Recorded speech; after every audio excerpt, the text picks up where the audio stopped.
Yun, puntahan muna natin yung kanilang back area. Dito makikita yung kanilang kitchen. Tsaka yan, may lababo. Pwede kayo dyan maghugas ng mga plato. Kung ano-ano pa. Yan, yan yung kitchen nila. Yan.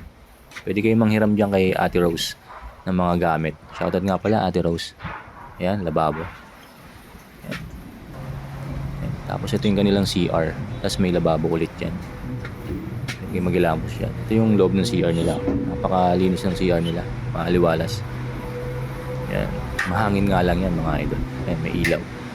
Wala nga palang kuryente rito mga idol. Kaya kailangan nyo magdala ng power bank. Ayan, Vista Manuel campsite. Camping reminders nila. Ayan, nakapaskil dyan. Tapos may isa pang CR. Ayan. Yung CR na yan, ayan, medyo kulob siya. Walang hangin na pumapasok dyan. Dyan, pwede maligo dyan. Tapos ito yung kanilang tindahan mga idol. Ililista nyo lang dyan. May logbook dyan. Tapos nandyan yung price list. Tapos kinabukasan, pwede nyo siyang bayaran kay Ate Rose. Ihawan, may uling din silang tinda dito mga idol. Halos kumpleto naman sila dito lahat. Mga kailangan nyo. Ayan, nandyan sa tindahan na yan. So, yun. So, yun yung, sa likod lang yan ng campsite. Ayan, diba? Napakalapit lang. Very convenient. Hindi ka nalalabas ng campsite. Ayan, mga pumunta rito, mga vlogger. So, yun. Yun lang muna.